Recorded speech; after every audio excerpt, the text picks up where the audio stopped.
Olá, boa noite a todos. Iniciando mais uma live do quadro Eu Quero Saber. Vamos aguardar um pouquinho. Vamos convidar o palestrante de hoje.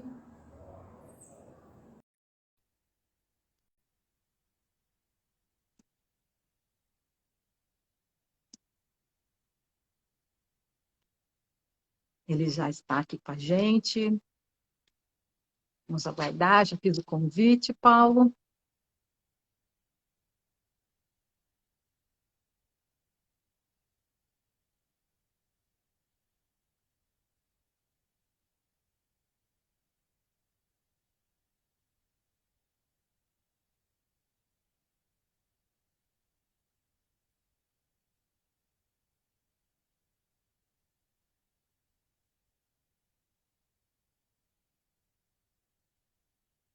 Gozado. Já aceitei a entrada do Paulo. Vamos ver se agora dá certo.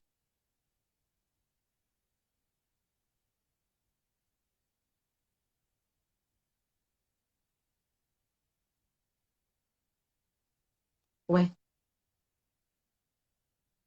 Tá falando que o Paulo não pode aceitar? Aí. Pronto. Opa, esbarrei aqui no celular. Boa noite, Mara.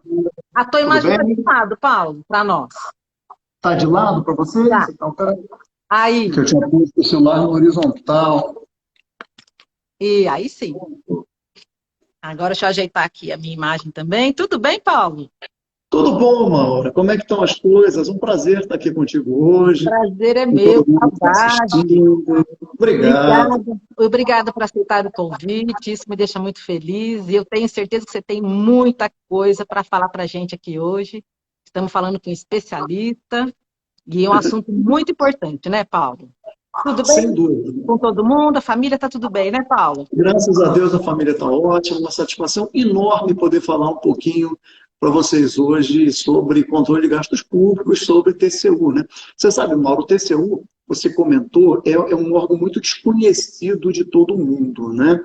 Mas é uma fonte imensa de dados, de informações, de interesse para a população toda. Você sabe que agora mesmo saiu o relatório de atividade do TCU do ano de 2021.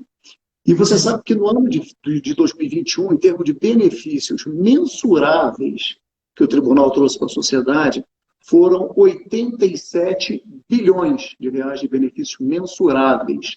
Isso significa que para cada R$ 1 do TCU, o órgão devolve 40 para a sociedade, ou Que mais de 40. maravilha. Muito Então, bom. isso só em termos de benefícios mensuráveis. Eu acho que a gente tem muito para falar. Muito, com certeza. E não temos tempo aqui, viu, Paulo? Não temos tempo. Vamos, Enquanto o assunto estiver rolando, vamos conversando, tá? A não ser que você vamos. tenha alguma restrição de tempo, né? Não, não, estou à disposição. Mas, o Paulo, então deixa eu te fazer uma apresentação sua. Uhum. Então, o Paulo é Paulo Roberto Wischer Martins, ele é economista, pós-graduado em avaliação de políticas públicas, veja só que interessante, auditor do Tribunal de Contas da União e por 3 vezes foi secretário-geral de controle externo e a última no biênio de 2019 e 2020, certo, Paulo? Exato, Né? Mauro. Mas fica à vontade para se apresentar, falar sobre você, como que você chegou no tribunal, qual foi a tua história. Vamos fazer uma apresentação sua. Bom, Fica à vontade, Paulo. vamos lá, um ping-pongzinho rápido, né? Eu vou fazer agora, em agosto, 35 anos de auditor do TCU. No- Antes de vir para o TCU, eu não trabalhava no serviço público, eu trabalhei em banco, iniciativa privada, depois economia mista, no BRB, e acabei, por motivos diversos, vindo para o TCU, né?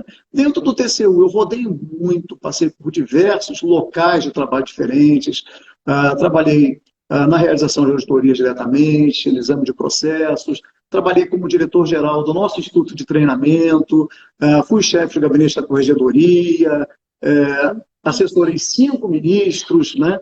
E, enfim, fui secretário-geral, que é o posto, vamos dizer assim, máximo em termos da carreira de controle externo por 3 vezes, né? Gosto muito do trabalho que faço, acho que o TCU tem uma contribuição muito grande para dar para a sociedade, tem um orgulho muito grande de tudo isso, e estou em vias de me aposentar. Mas antes de me aposentar, eu vou deixar essa contribuição aqui de tentar compartilhar um pouquinho desse tempo, Mas tão dessa próximo experiência assim? com vocês. Essa aposentadoria está tão próxima assim, Paulo? Em março do ano que vem, se tudo der Ah, certo. Se puxa não vida. vier nenhuma reforma constitucional, em março do ano que vem, eu estou saindo.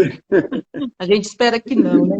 Mas um trabalho muito bom que você tem feito, eu tenho certeza que vai fazer muita falta. O ideal seria poder continuar enquanto tiver saúde, né, Paulo? Tenho certeza que você faria um bem para a nossa sociedade enorme, mas chega uma hora que tem que cansar, né? Pegar outros rumos, né? Acho que a gente tem uma hora que tem que mudar um pouquinho, né? Né? E pensar mesmo, né? Paulo, vamos Isso. então a umas questões, Vamos lá. então? Primeiro, eu queria que você me falasse como é que é feito o controle dos gastos públicos, né, no Brasil. Como é que é feito esse controle? Quais as etapas que passam pelo controle dos gastos públicos? E aí, queria que você me falasse Bom, como é que funciona. cada país tem uma forma própria de se organizar em termos de controle de gasto, né? A nossa forma de controle de gasto, ela começa na Constituição. A Constituição prevê, lá no parágrafo único do artigo 70, que todo aquele que utilize recursos públicos deverá prestar contas. Então, esse é o início de tudo. Todo aquele que utilize recursos públicos deve prestar contas. Aliás, não é só quem utiliza recurso público, né? A regra é a mesma para quem utiliza recurso privado de terceiro. Se você é síndico de um prédio e arrecada dinheiro dos diversos moradores do prédio, você vai ter que prestar contas daquilo, né? E o gestor público é exatamente isso, né? Ele está gerindo recursos de terceiros, e no caso, terceiros somos nós todos, a sociedade. Então, a Constituição criou essa obrigação e no mesmo parágrafo, né, disciplinou que essa fiscalização, a fiscalização financeira, orçamentária, patrimonial, operacional, né, dos 3 poderes da União, incluindo as empresas, né, ela fica a cargo do Congresso Nacional, que exerce o controle externo, e do sistema de controle interno de cada poder. E no artigo seguinte, que é o 71, diz que esse controle externo será exercido pelo Tribunal de Contas da União, ou melhor, com o auxílio do Tribunal de Contas da União. Na verdade, o titular do controle externo, então, é o Congresso Nacional. E o braço dele para exercer esse controle é o TCU. Tá? O que acontece? Na prática, né, nós podemos dizer que existem basicamente 3 instâncias de controle.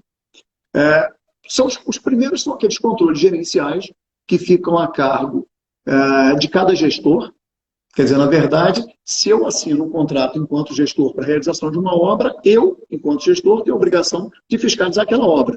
Desde que eu estou pagando, está sendo feito, está sendo entregue, né? Então, esse é o primeiro controle que existe, né? E, além desse, existe, então, essa fiscalização do sistema de controle interno previsto na Constituição, e aí em termos de poder executivo, e vamos falar de executivo, que é quem gere a maior parte dos recursos, né? O orçamento, o grande do orçamento, está no poder executivo. Esse sistema de controle interno do poder executivo é a Controladoria Geral da União, e o controle externo, que é o TCU. Então, 3 instâncias de controle. Controle gerencial, que é o administrativo interno do próprio órgão, sistema de controle interno, que vamos dizer que é a CGU, e sistema de controle externo, que é o TCU. E essa fiscalização, ela se dá ou mediante prestação de contas formal, quer dizer, a apresentação de um processo de prestação de contas, ou mediante realização de auditorias e inspeções de forma diversa, né? Ou ainda por provocação de terceiros. Quer dizer, alguém apresenta uma denúncia, faz uma representação, e aí nós, então, exercitamos esse controle. Em linhas muito rápidas, de forma bem geral, essa é a sistemática. A nossa diferença em relação a diversos outros países é que o TCU, essa nossa fiscalização de gastos de forma geral, ela acaba conduzindo a um julgamento. O TCU, ele é um órgão do poder legislativo e não do judiciário, mas ele julga contas. É uma função, ele exerce uma função judicante, mas os doutrinadores aí, né, o pessoal que que gostam, né, mais estudiosos do tema, de que é uma função quase jurisdicional. Quer dizer, ele não é do Poder Judiciário, mas ele faz um julgamento de contas. Então, todas essas apurações que são feitas pela CGU, por exemplo, detecta a existência de uma irregularidade, tem dano, tem débito, né? Manda isso para o TCU, no TCU, então, é formado um processo, e aí, então, há uma sequência de julgamento. O tribunal acaba julgando esse processo. Em linhas muito rápidas e muito gerais, né?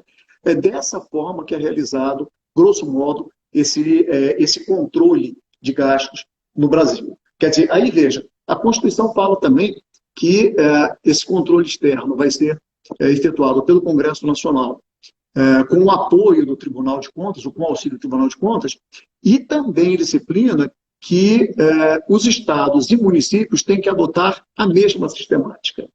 Ou seja, no âmbito da União, então, nós temos Congresso Nacional e TCU, e no âmbito dos estados nós temos as Assembleias Legislativas e os Tribunais de Contas estaduais. Porque nós temos que lembrar, então, tem recursos, existe fiscalização feita pelo TCU e existe fiscalização feita também, então, pelos TCEs e pelos TCMs, Tribunais de Contas estaduais e municipais, que têm que adotar a mesma sistemática do TCU. Tá. Nos municípios, então, são controladoria? É isso? Não. De modo geral, os municípios, eles remetem também aos tribunais de contas. Não, eles remetem para os tribunais de contas, tá? Do Estado, mas é do Estado. Isso, eles remetem para o Tribunal de Contas do Estado. Mas não tem um órgão municipal fiscalizador? Tem, mas aí só como controle interno. Só como aquele sistema de controle interno que eu falei, né? Sim, aí seria uma controladoria nota de sistema de controle interno, né? Como todo órgão tem. Todo órgão tem o seu sistema de controle interno, né? Se você pegar uma FUNASA, por exemplo, né? A FUNASA tem um sistema de controle interno. Aí, que depois remete para uma instância superior, no caso da FUNASA, seria o controle interno do Poder Executivo, que é a CGU, e depois seria o TCU. Fazendo uma analogia, então, o município seria um ente que equivaleria, entre aspas, né? Para efeito de comparação, a FUNASA, quer dizer, ele tem um controle interno dele, município, que é uma controladoria, remete para o órgão, então, que vai fazer esse julgamento de contas, que vai ser o Tribunal de Contas Estadual. Existem apenas 2 tribunais de contas municipais que são exceções à regra, que foram extintos pela Constituição, não vale nem a pena mencionar. A regra geral é Tribunal de Contas de Estado, tá? Estadual, certo. E aí você me falou, então, que todo aquele que usa recurso público é fiscalizado. Então, assim, uma autarquia, uma parceria, as concessões, tudo isso daí é fiscalizado pela Tribunal de Contas. Tudo. Veja, quando a Constituição fala em todo aquele que usa recurso público, ele equipara o particular ao servidor público, inclusive. Né? Então, se você é um particular e usa um recurso público, quer dizer, se você firma um convênio com a prefeitura, ou um convênio com um órgão público qualquer, como o Ministério da Cultura, né? E está gerindo aquele recurso, recebe um auxílio federal, né? Um bolsista do CNPq, por exemplo, até o bolsista do CNPq, ele usa recurso público, então ele está sujeito à prestação de contas. Tá? Concessões, serviços públicos. Na verdade, no TCU, a gente analisa desde da legalidade de uma parcela da aposentadoria de um servidor público até, no ano passado, o leilão de 5G, por exemplo, da telefonia celular. Né?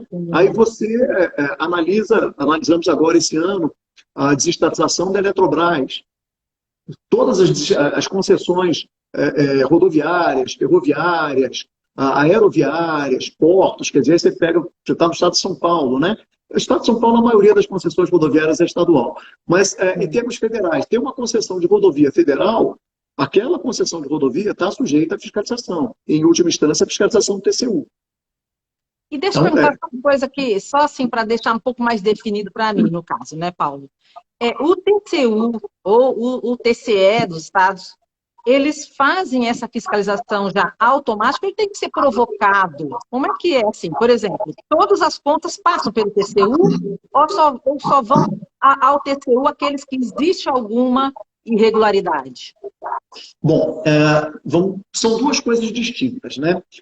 Vamos começar respondendo do início da pergunta, né? O TCU só faz fiscalização. Os tribunais de contas fazem fiscalizações por iniciativa própria ou só quando provocados? Isso. Eles fazem também por iniciativa própria. Então, na verdade, nós fazemos por iniciativa própria, nós temos o nosso plano de auditoria próprio e, além disso, fazemos quando demandados. No nosso caso, as demandas são, sobretudo, do Congresso Nacional, que solicitam as diversas comissões do Congresso Nacional, fazem requerimentos, são aprovados, vão ao TCU e nós fazemos essa fiscalização, né? E aí cada tribunal pode funcionar, pode fazer essa fiscalização a motu próprio ou quando provocado, e aí cada um tem uma forma lógica de organização, de maior disponibilidade de recurso também, né, para fazer a nova fiscalização. E aí vem a segunda parte da sua pergunta, que você disse, então, todo mundo apresenta aquele processo, aquela prestação de contas, né, ao tribunal ou só quando tem algum problema, né? Essa sistemática de prestação de contas, ela vem mudando muito no tribunal ao longo do tempo. Nos últimos anos, sobretudo, ela mudou muito. Antes, todo gestor, toda unidade gestora é aquela pecinha menor da organização pública, né? Então, eu dei um exemplo, por exemplo, da FUNASA. A FUNASA é um órgão da administração pública. Dentro da FUNASA tem um monte de unidades gestoras. Cada estado da FUNASA tem unidade gestora. Então, antigamente, no tribunal, cada unidade gestora dessas mandava para o TCU um processo de contas, de prestação de contas, anualmente. Todo ano vinha um processo desse. E aí nós recebíamos, cada comando militar, um batalhão de selva, lá no interior de não sei onde, mandava uma prestação de contas. Então, nós recebíamos, assim, milhares de processos de contas. Isso acaba inviabilizando, você acaba trabalhando, às vezes, com coisas imateriais e não te sobra tempo para fazer coisas materialmente mais relevantes. Com a evolução da tecnologia, né, a disponibilização de informações hoje em diversos sítios da internet, etc. e tal, essa modelagem de prestação de contas, no âmbito, e aí, veja, aí eu estou falando em TCU, porque aí cada tribunal de contas tem a sua forma própria de se organizar. E eu acho que a maioria ainda recebe as prestações de contas. Nós, no TCU, já demos um passo adicional. Então, com essa evolução, né, da tecnologia, nós acabamos praticamente dispensando todas as prestações de contas. Hoje, no TCU, só prestam contas aquelas unidades que são as parcelas mais significativas do balanço geral da União. Aquelas que têm maior significância em termos de balanço geral da União são as que apresentam prestações de contas. E as demais? As demais não. Nós disciplinamos que o processo de prestação de contas delas passa a ser, na internet, passa a ser um processo de prestação de contas voltado para o cidadão. A transparência das informações para o cidadão é automático. Ele disponibiliza as informações nos sítios da internet. E que informações? Nós, anualmente, no TCU, soltamos uma regulamentação, uma instrução normativa, a nossa no caso, ou uma decisão normativa, em que nós dizemos que tipo de informação vai ter que estar disponível na internet, ser apresentada por cada órgão, por cada unidade gestora naquele ano. E aí nós estamos até pedindo que essas informações sejam no formato de dados abertos, para possibilitar que o cidadão extraia esses dados e ele faça cruzamentos com esses dados. Porque o modelo de dados fechados possibilita trabalhar muito pouco com isso, né? Então, isso foi uma evolução. O que chega, então, hoje para o tribunal são esses processos dessas unidades mais significativas em termos de balanço geral da União e aqueles processos em que foi constatado dano ao erário. E esses vêm obrigatoriamente, se for dano ao erário superior a um limite mínimo, ele tem que vir ao tribunal. E aí o tribunal vai ter que julgar esse processo. E aí, quando você julga, você faz o julgamento da pessoa física. Não é? Por quê? Porque esse julgamento tem consequências na vida dessas pessoas. Então, esses processos acabam indo ao tribunal. Então, é muita coisa. Ainda assim, é muita coisa. Mas já diminuiu um bocado. E quais são essas irregularidades que são as mais comuns que vocês têm? Olha, o que existe de mais comum aí, em termos de irregularidade no tribunal, né, são direcionamento de compras. Por exemplo, ou você não faz licitação, ou você faz a licitação, mas publica um edital que você já sabe de antemão quem vai ser o vencedor. Você estabelece cláusulas de tal forma restritivas que você já sabe quem vai vencer. É superfaturamento, quer dizer, superfaturamento, nós estamos falando em preços. Aí nós tem dois tipos de superfaturamento, vamos dizer assim, né? O superfaturamento de preços, quer dizer, eu cobro preços acima daqueles preços que seriam os praticados no mercado, ou eu tenho o que eu chamo de superfaturamento decorrente de quantidades. Isso você vê muito em obra. Eu estou construindo, por exemplo, um estádio de futebol, e eu digo que eu vou precisar de tantos metros cúbicos de concreto. E, na verdade, eu vou precisar da metade daquele metro cúbico de concreto. Então, eu até cobro pelo concreto o valor de mercado. Então, eu não tenho um superfaturamento de preço, mas eu tenho um superfaturamento de quantitativo, derivado de quantitativo. Então, acaba mesmo, né? E vocês têm como avaliar isso? Observar? Temos. Na verdade, nós temos unidades que são especializadas em fiscalização de obras. Então, a gente consegue entender que aquilo não está de acordo. Isso, e fazer. São processos muito trabalhosos, né? Mas consegue, e os resultados são muito positivos, né?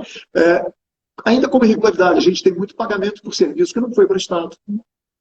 Mas você atesta lá o serviço prestado, o serviço nunca existiu, ou bens que não foram recebidos. Né? Isso é uma irregularidade muito comum. E aí, no que se refere especificamente a município, né? Nós temos muitas contas que são julgadas regulares, que elas decorrem de convênios que foram assinados com determinado objeto, seja a execução de um programa, seja uma construção. Exemplo da FUNASA, de novo. FUNASA tem muito convênio, tem muito caso típico, né? Construção do sistema sanitário. E aí, esse convênio começa tudo regular, e depois há uma paralisação dessa obra. Não teve sequência a obra. E não teve sequência ou porque o prefeito perdeu o interesse na obra, ou porque houve uma troca de gestão no município. Mudou o prefeito, e o prefeito seguinte não dá continuidade àquela obra. Isso faz, Mauro, com que a gente tenha uma obra paralisada ou um programa paralisado, e na grande maioria das vezes, a parcela que foi construída ou que foi tocada para frente daquele programa é absolutamente imprestável, não serve para nada. Eu comecei a construir, por exemplo, módulos sanitários, banheiros. Existe muito convênio para a construção daqueles módulos sanitários mais simples, né? Banheiros. E aí em vez de eu faço 40 banheiros, em vez de eu começar a construir um banheiro inteiro, depois começar o segundo banheiro inteiro, não, eu começo a construir os 40. Então eu faço a terraplanagem dos 40 e aí eu paro no meio. Antes de colocar qualquer coisa no banheiro, eu paro a obra. E no final das contas, eu tenho 40 banheiros inacabados. Qual é a prestabilidade disso? Eu não tenho nem como atestar que eu posso receber 10%, 20% ou 30%. Eu não recebo nada. Isso é muito comum, essa irregularidade em termos de municípios. De modo geral. E a gente vê... Todo mundo já viu isso no seu município, né? Alguma coisa começou... Todo mundo já viu isso. Isso. E o que acontece é que o prefeito sucessor, ele não percebe que muitas vezes ele vai ser punido. Porque, inclusive... sabe disso. Porque, inclusive, parcela dos recursos, às vezes, é repassada na gestão dele. Só que ele não usa esse recurso e não devolve esse recurso. Ou ele deixa parado na conta, ou ele dá uma finalidade outra que não aquela que tinha sido pactuada no convênio. E aí tem o que a gente chama de desvio de finalidade, e esse prefeito vai ser punido por isso, ele vai responder por esse débito. Entendi. Muito difícil isso. E, Paulo, e assim, além dessa, não é só isso que vocês observam, né? Vocês têm também a fiscalização em termos assim do quanto que se foi usado de forma eficiente, econômica, tem essa avaliação também? Tem sim. Isso veio com a Constituição de 88, né? Ela trouxe para o tribunal essa que se chamou de auditoria operacional. A auditoria operacional, a gente diz que é a auditoria dos 3 E's. você avalia eficiência, eficácia e economicidade da gestão. Então, quando você faz uma auditoria operacional, o intuito da auditoria não é detectar uma irregularidade, não é punir. Muitas vezes, esse trabalho de operacional serve até como quase como uma consultoria para o órgão, para que ele aprimore os mecanismos dele, né? Melhore a questão da sua governança interna. Aí, junto com essas auditorias operacionais, vieram, então, na sequência, as avaliações de políticas públicas. E aí, na avaliação de política pública, você analisa o desenho de uma política pública como um todo. Como foi concebida essa política pública lá no início? Aliás, houve uma concepção primeiro, houve o desenho da política, ou ela começou a ser desenvolvida de forma mais atabalhoada, né? Foram definidos indicadores para a política pública. Você não pode começar nada sem ter indicador. Se você não tem um indicador, você não consegue fazer uma aferição do que foi feito. Você não consegue dizer se existe economicidade, né? Como a gente tem trabalhado muito ultimamente nessa vertente, é uma vertente muito utilizada, principalmente em países que já têm um nível de desenvolvimento maior do que o nosso, né? Sobretudo porque nesses países você tem um déficit menor um gap menor de legalidade, né? Como nós ainda temos um déficit de legalidade, vamos dizer assim, muito grande, nós focalizamos muito ainda nas auditorias chamadas de conformidade, para detectar legalidade. Agora, em outros países em que esse déficit de legalidade já é menor, você passa a ver muito sobre essa questão da eficiência, da eficácia, do desenho da política pública. Nós aqui estamos conciliando os dois. E aí, na nossa página, aí no tribunal, todo ano nós entregamos ao Congresso Nacional um relatório, que é um relatório de fiscalização em políticas e programas de governo. Chamamos de REP. Muito interessante, está sempre disponível na nossa página. O último que nós entregamos, os dois últimos, foram voltados principalmente para a verificação de como se desenvolveram as políticas voltadas para essa crise sanitária, né? Questão de pandemia, como foram desenhadas a questão desses benefícios, do benefício especial, como é que isso se desenvolveu, a questão creditícia também, de bancos estarem com novas linhas. Os últimos 2 anos o Brasil se voltou muito para a pandemia, né? E nós também, por consequência, acabamos nos voltando um pouco para isso, né? E aí também nessa área de avaliação de políticas públicas, nós temos tido uma vertente muito forte, uma vertente educacional, educativa, né, para o gestor. Então, nós temos divulgado muitas cartilhas, muitos manuais, manual de governança, cartilhas para conselheiros dos conselhos de saúde, do conselho de merenda escolar, de conselhos de assistência social, enfim. Temos uma vertente bastante forte disso. Não adianta você só gastar dentro da lei, né? Você tem que gastar bem. Então, a gente tem que subir esse degrau, a gente tem que escalar isso. Sim. E como que nós, cidadãos comuns, podemos participar dessa fiscalização do dinheiro público? Olha, eu acho que a primeira forma que o cidadão pode contribuir é com isenção e responsabilidade, né? A isenção e responsabilidade, tanto enquanto cidadão, quer dizer, evitar um denuncismo, né? Ainda que faça parte de um partido político, na hora de fazer uma denúncia, tem uma postura. Ixi, desculpe, quase caiu meu celular aqui, gente, desculpe. Eles têm uma posição responsável de denunciar por denunciar, mas principalmente, aí eu falo com isenção e responsabilidade, principalmente aqueles que integram algum conselho de fiscalização. Como eu mencionei, de um tempo para cá, o governo federal passou a adotar uma prática que é uma fiscalização em alguns programas de governo, mediante a criação de conselhos que tinham uma composição paritária. Eu falei da cartilha da merenda escolar. Então, por exemplo, os conselhos de merenda escolar, né? A forma que o governo decidiu fiscalizar a merenda escolar é, sobretudo, mediante a criação desses conselhos. Como são formados conselhos de merenda escolar?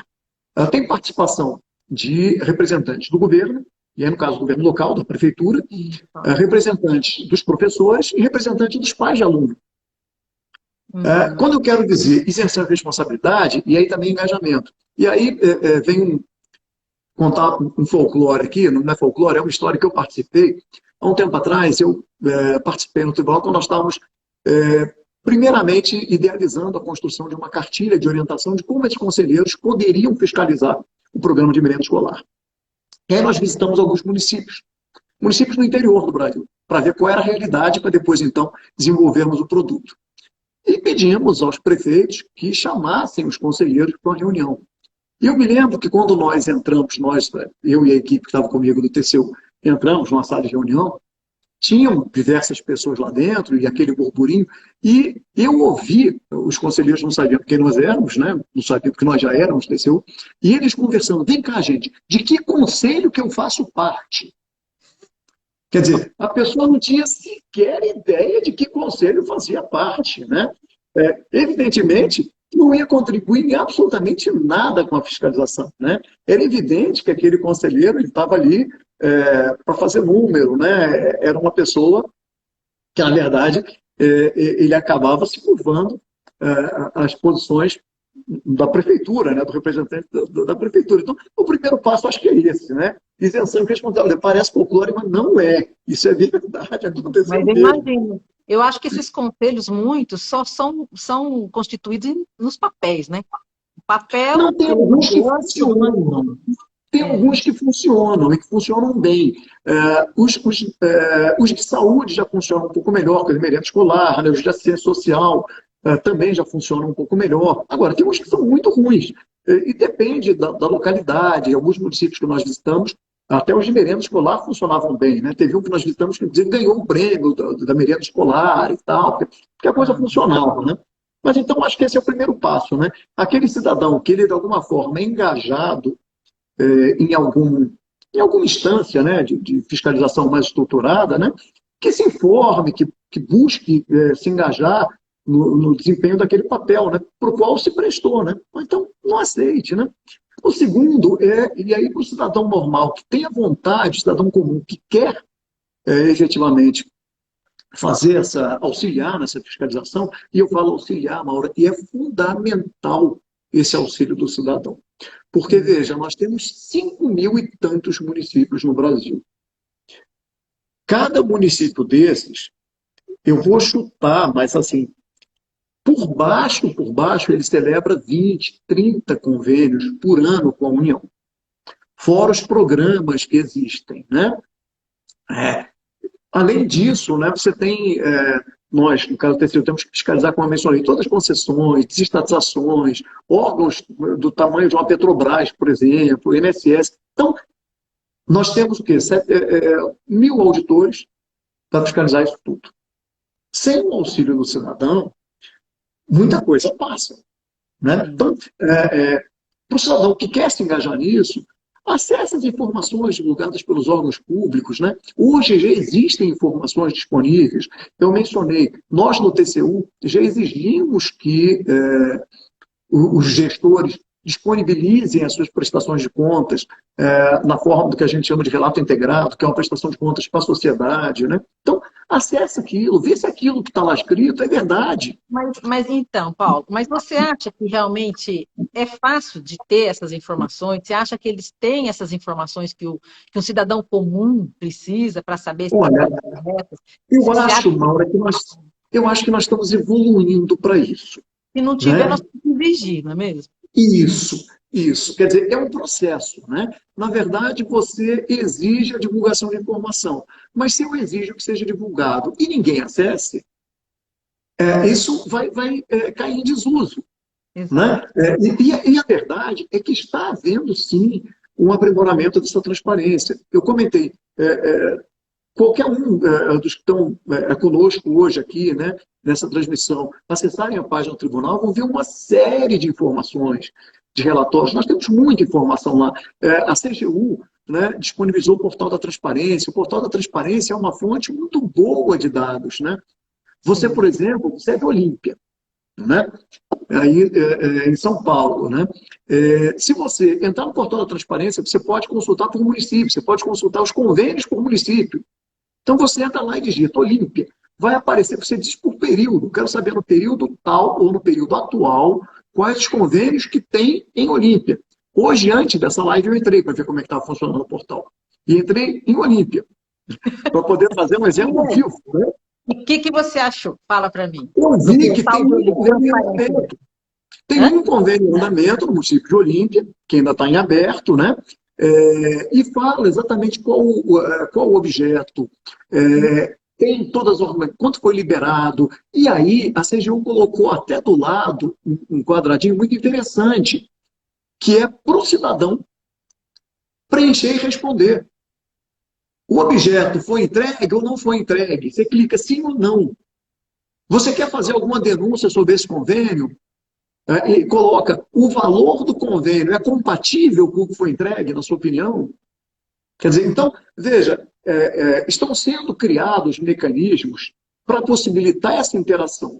Agora, existe um déficit? É claro que ainda existe um déficit grande de transparência, né? Eu estou falando aí do portal disponibilizado pela CGU, das informações disponibilizadas pelo TCU. A informação divulgada por cada órgão isoladamente, ela ainda é muito precária. Precária, sim. E veja, quando nós falamos em transparência, primeiro é necessário dizer que transparência é um pilar para o exercício da própria cidadania. Não existe cidadania sem informação, não existe informação sem transparência. Então, é um pilar. E transparência, nós temos que falar em 3 níveis de transparência. Né? Transparência na gestão de finanças públicas. E aí, quando a gente fala em transparência na gestão de finança pública, demonstrativos financeiros, demonstrativos contábeis. O cidadão não conhece isso, tudo bem, mas os órgãos de controle têm que conhecer. Né? E aí, o que pode acontecer, né, na não informação ou na não transparência da gestão de finanças públicas? Subavaliação ou superavaliação de ativos e de passivos. Foi por meio de ausência de transparência nas demonstrações financeiras que ocorreram as pedaladas, que eram informações creditícias que não eram divulgadas adequadamente. Depois daquele episódio, nós começamos a fazer, nós no tribunal e a CGU também, numa parceria, de forma mais frequente, as auditorias financeiras, as auditorias de balanço, que é onde se pega esse tipo de coisa. Né? Nós estamos falando em transparência, na segunda dimensão, que é a transparência das atividades das organizações governamentais. E aí existe uma falta de cultura de transparência ativa. Normalmente, os órgãos trabalham com a transparência passiva. Eu divulgo o que me pedem, e não no modelo de dados abertos. Mas eu não tenho que divulgar o que me pedem. Eu tenho que divulgar o que pode ser de interesse de qualquer um. Por exemplo, INCRA e reforma agrária. O INCRA não divulgava informações mais detalhadas sobre a reforma agrária. Quer dizer, quais eram os critérios para ocupação de determinadas áreas, por que determinados pedidos eram rejeitados e outros aprovados. Nós fizemos uma auditoria grande nessa área de reforma agrária do tribunal e pegamos mais de 560 mil irregularidades derivadas de ausência de informação ativa. Porque se você tem essa informação, eu estou vendo que o meu vizinho, que está longe de ser alguém que necessita de terra, está sendo beneficiário de lote. Nesse, nós detectamos um monte de servidor público, de funcionário de prefeitura sendo beneficiado com lote de reforma agrária. Então, isso é baixa informação de atividades de organizações governamentais. Né? E um outro nível de informação, né? Baixa transparência, que eu comentei lá atrás, indicadores de desempenho. Se eu não tenho indicador de desempenho, eu não tenho como avaliar política pública. Um exemplo disso, renúncia fiscal. Né? Nós fizemos e aí eu não vou dizer o tribunal fez, eu trabalhei num processo desse, então eu vou dar o número que está na minha cabeça, que ainda é o número anterior, né? É o número de 2017. Em 2017, veja, 4 anos atrás, né? As renúncias de receitas representavam 270 bilhões de reais em renúncia de receitas. Quer dizer, o Estado deixa de arrecadar porque quer abrir mão disso, de 270 bilhões. E aí, lógico, eu abro mão de arrecadar em troca de alguma coisa. E eu não estou dizendo que a renúncia de receita seja um mecanismo ruim, né? A renúncia de receita envolve, por exemplo, a SUPRAMA, né, desenvolvimento da Zona Franca, envolve recursos para a renovação da frota de taxistas, algumas subvenções para escolas. Então, tem subvenções que são boas, né? Em tese, elas são boas. Mas no momento em que eu renuncio essa arrecadação, eu tenho ao menos que explicitar o que eu pretendo alcançar com isso. Quando eu abro mão de arrecadar, eu tenho uma renúncia de receita, o que eu espero? Se eu deixo de arrecadar 270 bilhões, né? Se eu deixo de arrecadar um valor X por conta da SUPRAMA, né, desenvolvimento da Zona Franca de Manaus, o que eu espero alcançar? Até porque eu preciso ter um horizonte temporal para isso, gente. No primeiro ano, no segundo ano, no terceiro ano, no quarto ano, no quinto ano, até quando eu vou renunciar à receita? Tenho que renunciar à receita até o momento em que aquele programa, aquela área, aquele setor se mostre sustentável. Ou não, ou ele pode se mostrar insustentável a vida inteira, mas eu tenho que demonstrar isso para a sociedade, eu tenho que ser explícito. Nós temos muita renúncia de receita para nichos específicos, não vou detalhar, qualquer um pode entrar e ver para que são essas renúncias de receitas, né? E nós não temos indicadores de desempenho para isso. E nós precisamos ter. Então, é fácil para o cidadão? Não é.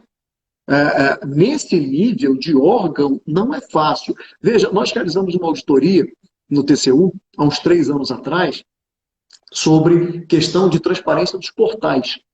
E nós estávamos vendo quais os portais da administração pública que forneciam informações, no modelo de dados abertos, quais não forneciam, que tipo de informação era fornecida. E veja, Maura, era autorresposta, né? Quer dizer, cada um respondia.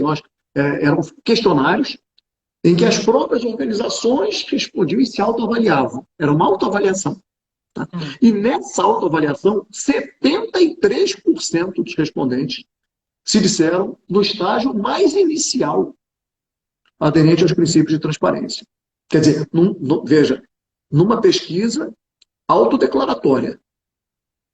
Então, de fato, esses órgãos ainda têm muito que avançar em termos de transparência, mas, indubitavelmente, houve um avanço. E só vai avançar mais na medida que nós cobrarmos esse avanço.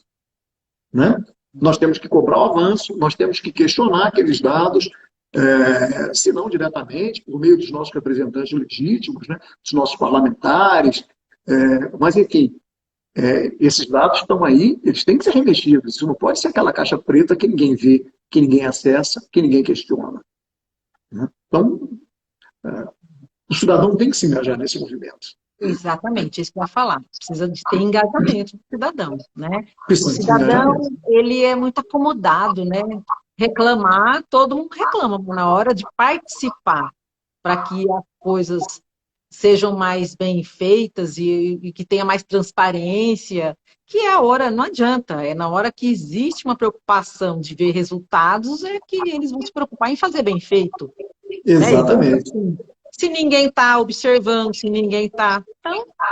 Então, qual a preocupação que eles vão ter? Então, eu acho assim, que falta... É o que eu estava comentando. Você sabe que a maioria das pessoas não lembra nem quem votou, por exemplo, para o cargo legislativo. É super importante, né? Não vota para não votar em branco, vota em alguém lá, não sabe quem foi, não acompanha, tanto na parte municipal quanto na parte de estadual e federal, né? Então, a pessoa tem que começar a ter mais consciência da sua responsabilidade como cidadão, né? Com certeza. Pelo menos eu penso assim, né? Não tenho dúvida disso, não. E agora, em relação a esse período difícil que nós estamos passando, Paulo, vésperas de eleição, né? Quais são os cuidados que você acha que deve existir nos órgãos de fiscalização dos gastos públicos? Por exemplo, a eleição, então, a parte executiva, que estiver concorrendo, que tenha acesso ao dinheiro público, você acha que existe uma forma de se fiscalizar, tem que ter um cuidado maior nesse período para não utilizar dinheiro público para as campanhas? A lei das eleições, né, a Lei 9.504, ela já traz uma série de vedações aos gestores públicos, né? E as vedações são exatamente essas, né? Para que a pessoa não se aproveite de uma estrutura pública em benefício da persecução de interesses pontuais, né? Interesses privados, quer dizer, e aí vai desde da nomeação de pessoas, a não ser que já fossem previamente aprovados em concursos públicos homologados, transferência de recursos, né? Assim como também a exoneração, para não permitir uma perseguição política, né? Uhum. O que eu gostaria de destacar em relação a esse período de eleição, até porque toca diretamente no TCU. É uma distinção que muitas vezes o cidadão não faz e é importante que faça. É que o TCU não fiscaliza o fundo eleitoral. O fundo eleitoral ele não é fiscalizado pelo tribunal, né? Que é um mecanismo de um montante enorme, você sabe bem, são bilhões. Quase 5 bilhões. Isso, quase 5 bilhões. E, antigamente, esse fundo eleitoral ele era fiscalizado pelo TCU. Essas contas eram remetidas, as contas de partidos políticos eram remetidas ao TCU, né? E nós fazíamos então essa verificação.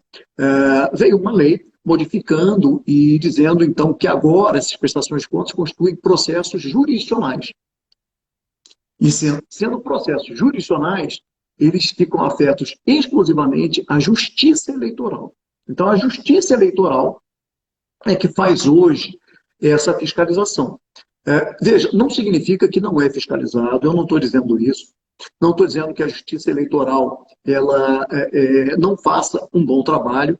E aí é só apenas tirando essa atribuição do tribunal para que não haja uma confusão do TCU, né?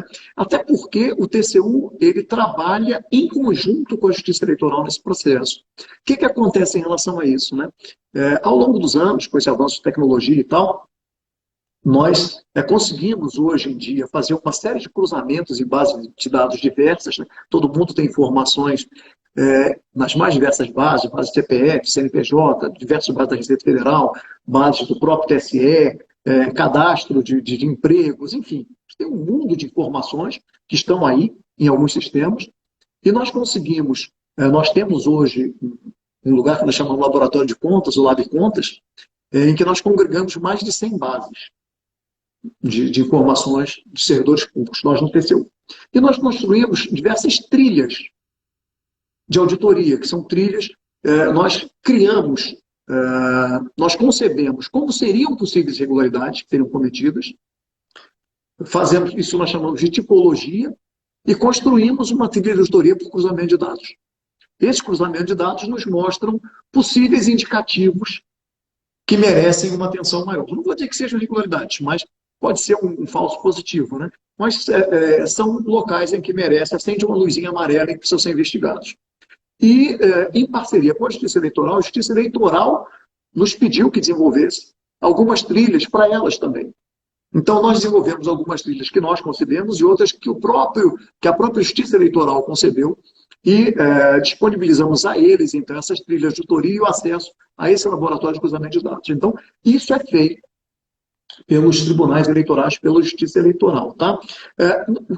Nesse momento de eleição, um outro cuidado que eu acho que o eleitor deve ter e que diz respeito também ao TCU seria dar uma olhadinha na lista pregressa, na vida pregressa, né, dos candidatos. E aí, na vida pregressa, eu quero dizer, olha nossas bases de dados também, dá uma olhadinha, né?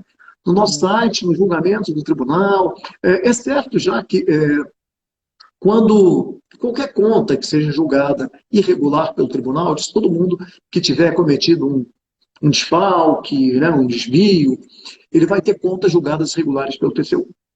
Quando a conta é julgada irregular, nós temos um cadastro que chama cadastro de contas julgadas regulares, e às vésperas da eleição nós mandamos esse cadastro para a Justiça Eleitoral. Com base nessa lista, o TSE e os TREs fazem, então, uma triagem daquilo e vários daqueles gestores são considerados inelegíveis. Então, a Justiça Eleitoral que decreta a inelegibilidade, mas muitas vezes a partir dos insumos fornecidos pelos tribunais de contas. Bom, então eu não preciso verificar a vida preguiça e mais nada. Se ele não tiver na lista é porque está tudo bem com ele. Não. Não por quê? Porque só vão para a Justiça Eleitoral o nome daqueles que tiveram contas julgadas regulares. Mas veja, contas julgadas regulares normalmente são mandados em decorrência de débitos, de danos. Se você cometeu uma fraude em licitação, mas se aquela fraude não trouxe dano ao erário, seja porque foi interrompida no meio do caminho, porque nós descobrimos isso, seja porque eu direcionei a licitação, mas ao preço certo, ao preço justo de mercado, né? O motivo que for. Esse processo provavelmente não vai ser um processo de contas. Vai ter uma outra tipologia de processo, um processo de representação. Então, você cometeu uma irregularidade, eu, TCU, te multei, te apliquei uma multa, uma sanção pecuniária, mas as suas contas não foram julgadas regulares. E você não está no cadastro que vai para a declaração de inelegíveis. Então, é bom fazer uma pesquisazinha ali na base de dados, sabe? Ver o que esse cidadão fez no último tempo, né? Eu vou falar uma coisa para você, vou ser sincera. É meio difícil isso, né? Porque a gente vê gente com tornozeleira sendo candidato, gente que saiu de cadeia, que foi culpado, e é réu, culpado em 2, 3 instâncias, e está lá, candidato. Então, a gente... muito difícil, é muito mas difícil, é um negócio, né? O candidato pode ser o pior possível, né? Mas se ele não tiver voto, ele não se elege. Exatamente. Né? Quer dizer, é aquela questão de cada um fazer a sua parte, né? Nós, enquanto órgão de controle, temos que exercer bem o papel de controladores, né? E divulgar essa informação para a sociedade. Divulgar, exatamente. Divulgar. Então, nós temos que dizer, olha, a informação está aqui, né? E ela está. Estou dizendo, entre no site do tribunal, as informações estão lá, disponíveis para quem quiser. Né? Agora, eu também acho que não é papel do órgão de controle, né, usar outros mecanismos, né, para divulgação. Quer dizer, veja, nós não vamos sair fazendo propaganda, né, de divulgação. Então, você divulga pelos canais institucionais, né? Então, agora você me lembrou das instâncias que podem divulgar dessa forma, né? Nós, enquanto governo, não podemos, não cabe. Não é cabível fazer esse tipo de coisa.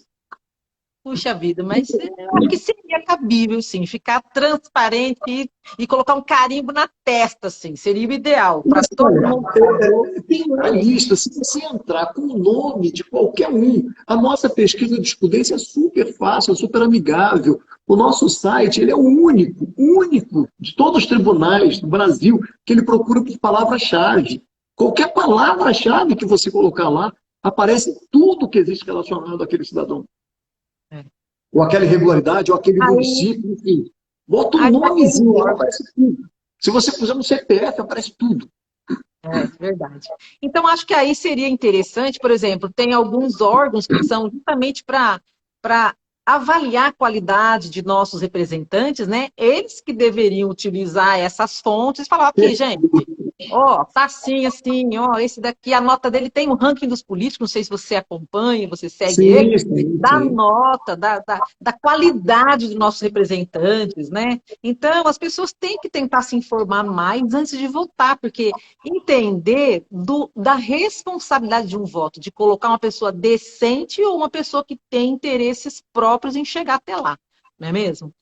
Perfeito. Mas aí a pergunta que eu ia te falar em relação que eu tinha esquecido, eu ia fazer essa questão para você, mas eu esqueci e agora você me fez lembrar novamente. Quando vocês veem uma irregularidade,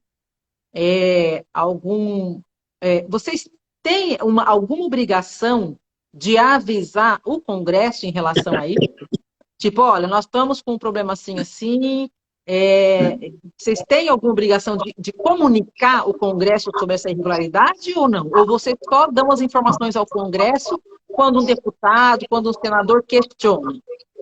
Não, nós não temos obrigação de comunicar ao Congresso, até porque o número de irregularidade é muito grande. Veja, nós julgamos por ano aí mais de 3 mil processos, né? Seguramente mais de 3 mil processos. Aliás, bobeamos 5, 6 mil processos. Então, muitas vezes a informação é muito pequena quero dizer, muito miúda, muito no varejo, né, para subsidiar uma tomada de decisão num plano mais alto que deveria ser o Congresso. Então, normalmente, nós informamos para o Congresso aquelas questões que possuem um relevo maior, quando diz respeito a alguma falha maior na implementação de uma política pública, algo que vai ter uma repercussão mais sistêmica. Então, nós informamos ao Congresso. Quando existe uma irregularidade menor, mas existe desfalque, desvio, né? Omissão de prestação de contas, esse tipo de coisa, nós não informamos ao Congresso, mas nós remetemos cópia daquela decisão aos Ministérios Públicos, para o ajuizamento das ações civis e penais cabíveis. Entendi. No termo da lei deles, entendeu? Quer dizer, nós não mandamos aquela enxurrada de informação para o Congresso, mas mandamos ao Ministério Público para que haja, então, uma persecução civil ou uma persecução criminal. Mas para o Congresso, não. Para o Congresso, nós só mandamos naqueles casos em que ou há uma solicitação direta do Congresso, ou sejam fiscalizações que tenham resultados mais relevantes, num plano realmente já maior, não seja uma coisa tão picadinha, tão no varejo. Porque, como eu comentei lá no início, a gente trata desde a parcela de uma remuneração no setor público, o aposentado que está recebendo indevidamente, quer dizer, o cara que está recebendo R$ 1.200 a mais e não deveria estar, até uma desestatização da Eletrobras. A desestatização a gente comunica. Essa parcelinha não vai para ele, não. Entendi. Ô, Paulo, e deixa eu te perguntar, não sei se aí você vai poder me responder, mas em relação, por exemplo, ao problema que nós tivemos com o valor da vacina, aquele processo que gerou aquela CPI toda tal, aquilo, eu lembro que uma de nossas deputadas do nosso partido, a Adriana Ventura, ela entrou avisando sobre essa irregularidade com um processo, né? Não sei que órgão que ela entrou com esse processo, havendo uma compra de uma vacina de preço superior às outras que já tinha sido oferecido, né? Você lembra qual foi o órgão que acabou tendo que fazer a avaliação em relação a isso? Foi o TCU? Olha, eu confesso que eu não lembro se foi o TCU. Muito provavelmente foi o TCU. O TCU. Né? Sendo uma deputada, sendo compra de vacina a nível federal, muito provavelmente foi o TCU. Não vou de cabeça saber te dizer em que andamento que está esse processo e nem se ele já teve desfecho. Porque é uma outra coisa também que as pessoas que estão nos ouvindo, né, têm que entender é o seguinte: quando é detectada uma irregularidade, e nesse caso, eu não estou nem dizendo que ela tenha sido detectada, foi anunciado uma possível irregularidade, né, deve ter vindo com uma representação parlamentar, uma solicitação do Congresso Nacional, não sei como foi, que questionou algo. Isso, primeiro, vai haver uma etapa de auditoria propriamente dito, de verificação, né, da existência daquela irregularidade. Então, nós vamos buscar no TCU parâmetros de mercado para nos dizer, olha, aquele preço da vacina estava correto ou estava incorreto. Passada essa fase, isso vale para todo o processo do TCU, detectou que o preço está incorreto, ou se teve algum tipo de irregularidade. Lembra que eu comentei que o nosso modelo no tribunal é um modelo quase judicante? Uhum. Antes de julgar a pessoa, aí nós vamos abrir o contraditório. Nós vamos obedecer aos princípios constitucionais de contraditório e autodefesa. Então você abre para a pessoa se pronunciar sobre aquele fato, sobre aquela irregularidade. Aí a pessoa vai trazer os elementos de defesa todos para o processo. E aí todos esses elementos de defesa vão ser analisados para que depois, então, tenha um julgamento. Então, eu queria esclarecer isso, porque muitas vezes o cidadão não entende. Poxa, eu fiz uma denúncia há 6 meses e até agora não tenho resultado. Né? É um processo um pouco trabalhoso, né? Você conseguir, às vezes, parâmetros de mercado, principalmente em situações excepcionais. Como eu comento, eu não sei exatamente o desfecho desse processo, não me recordo o desfecho desse processo, mas nós tivemos, nos 2 últimos anos, uma série de processos no TCU tratando de Covid. Representações as mais inúmeras possíveis tratando de Covid, a maioria delas envolvendo municípios.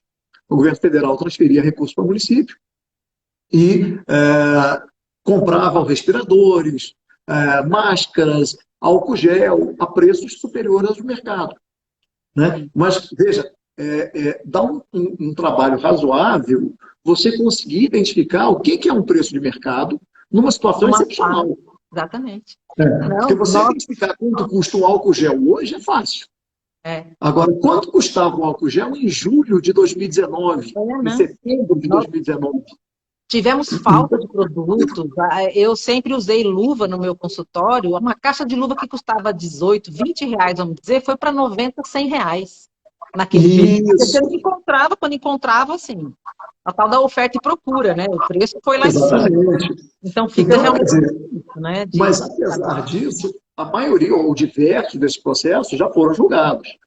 Inclusive, na nossa página, tem lá também um bannerzinho que remete para todas as ações. Nós criamos um programa emergencial de fiscalização voltado para todos os assuntos relacionados à Covid, que era um interesse grande naquele momento e continua sendo, né? Então, tem um banner que você clica lá, você tem acesso a todos os processos que foram instaurados pelo tribunal em decorrência de Covid, sejam nas fiscalizações que nós efetuamos, seja diretamente vindo dessas representações. Provavelmente esse que você mencionou vai estar lá. E lá qualquer cidadão pode acompanhar o andamento, enfim, se tiver desfecho, já vai estar lá também a decisão final. Sinceramente, Mauro, me desculpe, mas eu não, Não, de cabeça, não vou dar essa informação. Até sim, mas porque não teria provavelmente ela vai estar obrigação. errada. É que na época deu até CPI, né? Então foi uma confusão tremenda. Então eu imaginei que talvez você fosse lembrar por causa de que a Não, coisa foi muito provavelmente ele está correndo no TCU. Muito certa. provavelmente ele está correndo. Tá certo. Mas, ó, Paulo, eu acho, assim, muito importante esse teu trabalho. Pena que você vai se aposentar, mas eu espero que você tenha formado muitos outros para ficar no seu lugar.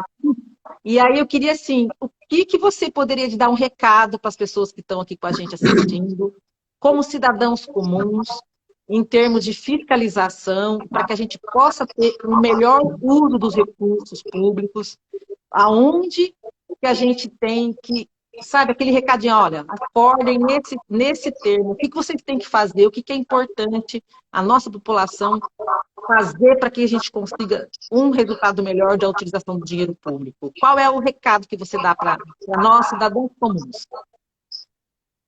Olha, eu acho que o fundamental é que todos despertem, né? Que todos acordem, se interessem, busquem informação e, sobretudo, cobrem. Cobrem dos Exatamente. responsáveis. Sejam eles os gestores responsáveis pela aplicação dos recursos públicos, sejam eles os representantes que cada um de nós elegeu e que a eles compete o controle externo, como eu comentei no começo, o controle externo compete ao Congresso Nacional, com o auxílio TCU, e cobrem dos órgãos constituídos para isso. Cobrem das controladorias, cobrem dos tribunais de contas estaduais, cobrem do TCU, mas antes de cobrar, se informe, Se informe. para que você faça a cobrança correta e para que você cobre o que é justo e não o que é equivocado. Sim. É isso. Existe muita informação, ela está aí disponível. Né? Basta que a gente a acesse e a veicule da forma adequada. Eu acho que é isso. Eu tenho certeza que se cada um fizer isso, a gente vai conseguir construir um país melhor. Exatamente. Muito bom. Paulo, adorei. Queria agradecer demais. Eu não sei se alguém. Aqui tem um comentário do Ailton, ó, importantíssima essa questão do fundão. E ele comenta: se tiver uma CPI, vai faltar cadeia na utilização do fundão. Do fundo Aqui, deixa eu partidário. só ver. Aqui, o Ailton de novo. O auditor Martins. Podemos dizer que o fundão é direito gasto sem licitação? Olha, como eu mencionei, o fundo partidário ele fica afeto à fiscalização do TSE. Então, eu não sei nem te dizer hoje em dia quais são as normas mais aplicáveis ao fundo partidário. Né? Eu me lembro, antigamente, exigia um regramento para compras. Hoje em dia, eu confesso que eu não sei exatamente como está, porque foge da competência do TCU. Do TCU. Outra questão aqui é do Pedroto. Pois é, acabamos de aprovar uma emenda à Constituição inconstitucional, liberando mais de 40 bilhões manifestamente eleitoreira. Pior, com o apoio da situação e da oposição. Isso ele está falando em relação à PEC que a gente denominou de kamikaze, né?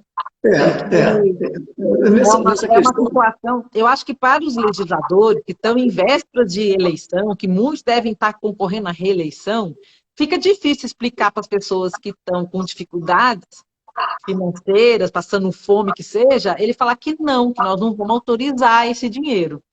Porque é realmente com intenções eleitoreiras, provavelmente isso foi o que deu para perceber, né, Paulo? Mas que vai causar um problema muito sério para próximos meses, após a inflação que vai aumentar. Quer dizer, essas pessoas que vão receber o benefício vão pagar tudo isso no valor que vai pagar na inflação, no aumento dos impostos e tudo, né? Veja, Mauro, Então, aí é uma questão legislativa, né? exato. Bom, é uma questão afeta no controle, né? A Exato. gente tem o controle, a gente fiscaliza o que está posto e as nossas balizas são as leis, a Constituição, são as leis, são as regras. Se é uma emenda à Constituição, não há o que se discutir. Em termos de controle, não há o que se discutir, né? Eu tinha um chefe antigo que ele dizia o seguinte, ele dizia, olha, se as coisas no Congresso vão mal, né, troquem-se os parlamentares. Mas isso, eu acho que não pode ser o tipo de aprovação de qualquer norma, não especificamente essa, de qualquer coisa que afete ao cidadão que você acha que está errado, não deve servir como pretexto para que você advogue ou defenda contra a democracia. Ao contrário, deve servir de estímulo para que você fortaleça a democracia e coloque lá representantes que você que agem de acordo com as suas convicções pessoais. Eu não vou entrar no mérito de se a aprovação da PEC foi favorável, foi desfavorável, se é meritório ou se não é meritório, né? A questão é que a regra posta para nós, enquanto órgão de controle, agora passa a ser a fiscalização desses gastos nos fins a que eles são propostos. Né? E no final do ano, o que a gente pode, enquanto órgão de controle, é dizer, olha, aqueles 40 bi foram utilizados no fim inicialmente proposto. Ou não foram utilizados no fim inicialmente proposto. Né? Exatamente. A partir de que tem essa lei, você vai fiscalizar se está dentro do que para que ela foi. De acordo com aquela baliza, com aquele parâmetro. Né? Deixa eu ver só mais uma questão. Temos que tomar cuidado, do Pedroto também, temos que tomar cuidado para não queremos ser julgados como eneadáctilo. Aí você vai ter que explicar o que significa isso. Eneadáctilo. É bom ler as sentenças, os acórdãos. Sabe comentar alguma coisa sobre isso? Os eneadáctilos ele passou por completo, né? Vai ter que esclarecer. Agora, temos que ler as sentenças, os acórdãos, é fundamental, né? É o que eu falei, você tem que se informar e antes de fazer um juízo de valor e de aceitar ou de condenar alguma decisão, seja ela judicial, seja ela administrativa, como são as de tribunal, você tem que ler efetivamente a sentença e o acórdão, para depois, então, fazer o seu julgamento de que a sentença foi conforme ou foi desconforme à lei, né? Tá certo. Mas é isso, Paulo. Então, a gente vai caminhando, a gente vai evoluindo em todos os sentidos. Acho que a tecnologia vai ajudar bastante, né? O cruzamento de dados, conforme você falou, e a gente vai, provavelmente, conforme vai passando a conscientização da população, participando de tudo isso, nós vamos chegar lá, né, Paulo? Você tem esperança? Eu acho que sim. Né? Eu acho que a gente vê que nós estamos caminhando, né? Pena que o nosso país não caminha sempre de forma reta, né? Ele caminha muito em círculos, né? Quer dizer, a gente dá 2 passos, volta, é aquele jogo, né? Volte 2 casinhas, né? A gente vai, volta 2 casinhas, vai de novo, mas eu acho que a gente tem que acreditar que a gente vai conseguir chegar no final do jogo, né? A gente vai conseguir seguir em frente. Acho que é isso. Vitoriosos, de preferência, mas é o que eu falo, é um passo para frente, 2 para trás, mas a gente vai devagar e, apesar do atraso em relação a outros países, a gente está caminhando. E acho que dá para a gente encerrar, né, Paulo? E eu queria agradecer demais toda a informação dada aqui para a gente. Foi uma aula que se deu para a gente sobre controle interno e externo. Eu acho que ficou muito claro para todo mundo. Agradeço demais. À tua disposição por estar aqui, por ter aceitado o meu convite. Bom, Mauro, prazer enorme. Eu queria me colocar sempre à disposição. Um prazer muito grande estar contigo, poder participar desse tipo de discussão, que é uma discussão de um tema que eu gosto, que eu modestamente conheço alguma coisa, e que é essencial, considero essencial. Então, é um prazer muito grande estar aqui com você. Eu que agradeço. Um abraço a todos vocês, viu? Ana Cláudia, as meninas, viu, Paulo? Obrigado. Muito obrigada por tudo. Tenha uma boa semana e a gente vai se falando. E logo, se Deus quiser, vou aí fazer uma visita para você. Tá bom? Espero você com o maior prazer. Paulo, Um muito grande obrigada. abraço para você e para todos, viu? Obrigada. Tchau. Tchau, tchau a todos. Obrigada. Tchau, tchau. Tchau.